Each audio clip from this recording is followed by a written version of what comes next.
Recent research shows that Ireland has one of the highest rates of mental health conditions in Europe. It is estimated that nearly 20% of our population has experienced some form of mental health episode. In European terms, that accounts for nearly 84 million people. Changemaker Claire Gillan is based at the world-renowned Global Brain Health Institute at Trinity College Dublin. What we're trying to do at GBHI, or one of the goals, is understand, what puts someone at risk for a disorder of the mind and how we can give people back the tools to mitigate that risk themselves. Claire's lab is combining the latest app technology with citizen science in order to track behaviour in real time. Working with the players of Monaghan Rugby Club, she hopes to get a clearer picture of habits and behaviour, both from an individual and group level. My lab is interested in using data science to better understand the brain, why we behave the way we do, and what complex interactions exist between our genetics, our environment, and certain psychological states. We hope that by leveraging this powerful technology, we can improve how we treat people who suffer from disorders of the mind, but also improve the brain health of the population at large.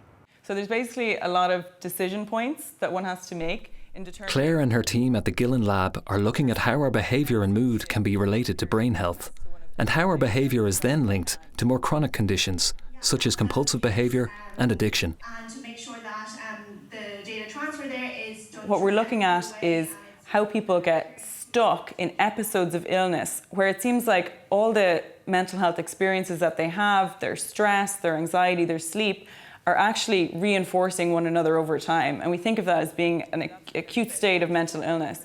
And that these network models can really help us understand the unique form that takes for different individuals. Celine Fox is one of the team who is working on the Neureka phone app that combines citizen science with big data technology. Users of Neureka can complete lots of different science challenges, and one of the challenges we've developed is called Pattern-Wise, and Pattern-Wise allows people to track any problematic behaviours that they have. So for example, if you feel bothered by the amount of food you're eating, or your gambling behaviour, your smoking, drug taking, nail biting, any kind of behaviour, you can track that behaviour over time and see what the triggers are for that behaviour and what's causing it. It's pre-season at Monaghan Rugby Club, and Celine has come to introduce some of the team to Pattern-Wise.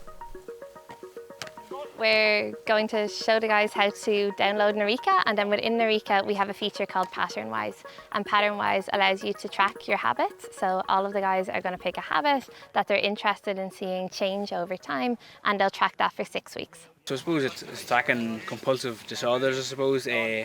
One that I'd be focusing on is probably how much you're using your phone. You used to leave the house without your shoes, but now you don't leave without your phone. Probably don't bother with computers or anything. It's all done through your phone, and your phone's in your pocket, your phone's on your kitchen table, your phone's beside your bed. It's everything nowadays. I suppose the boys, we all left off in a kind of disappointing time last year because we were doing so well through the season, but COVID obviously stopped it short. From being out here 3-4 times a week, then completely stopping, it was hard on both physically and mentally.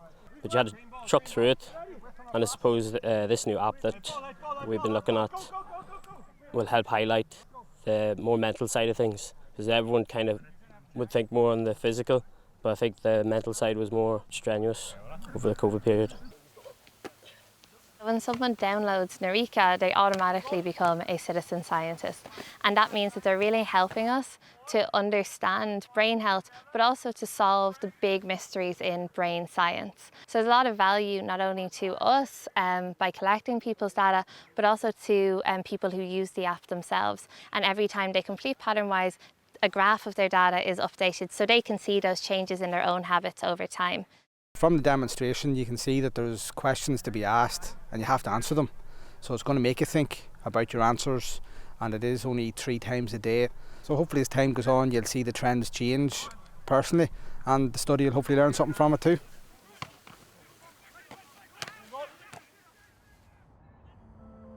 Back at Trinity, Brian Penny is approaching the end of his doctoral studies. He is an important consultant of Norika, and he brings a valuable real-life insight to the studies. I was a heroin addict for 15 years. It was a compulsive, addictive behaviour. And for me, anxiety is what drove my addiction, what drove those compulsive behaviours, what drove me to use.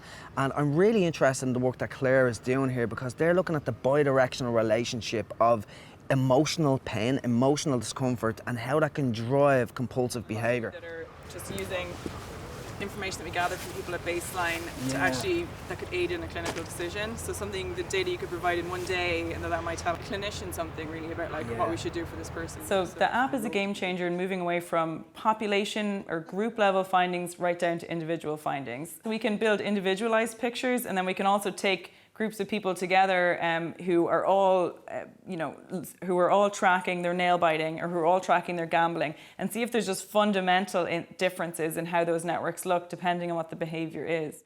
So for me, academically, in terms of my own PhD work here in Trinity, and in terms of experientially of what I experienced, I'm just looking to contribute with Claire's work and to really get some insights myself, because it's fantastic work that's going to help a lot of people.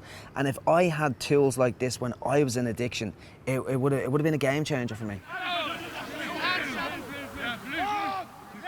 6 weeks later, and Monaghan Rugby Club are away to local rivals Virginia in a tightly contested local derby.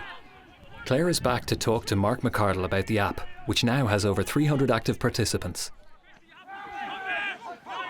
So one of the interesting things we're doing now is we're hoping that the sorts of data we've got from the lads can help us understand how clinical therapies work better. So we have a number of projects looking at these same kind of behaviours in pattern-wise as people go through interventions. And the idea is that we can start to figure out what the active ingredients of those interventions are, understand why they work for some people but not for others.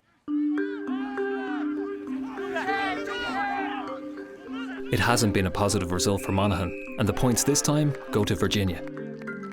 A lot of people have chosen to track their phone use in the app, and one of the things that we're seeing in the early data is that there's really self-reinforcing feature to phone checking that isn't seen there in other sorts of compulsive behaviours. So when you check your phone, it's actually more likely to cause you to check it again the next time and again the next time. I enjoy sort of technology and things like that, and that's what sort of introduced me to the app at first.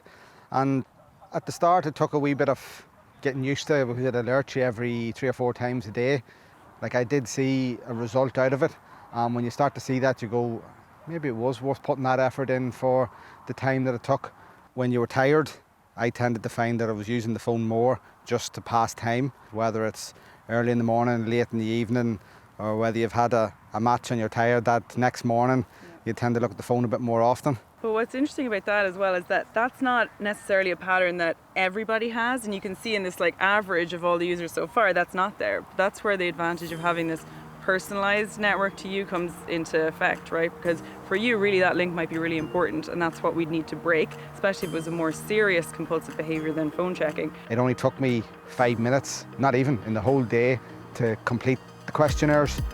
And if that's as simple as it is, why not help? You could be helping your neighbour, your family, not even knowing it.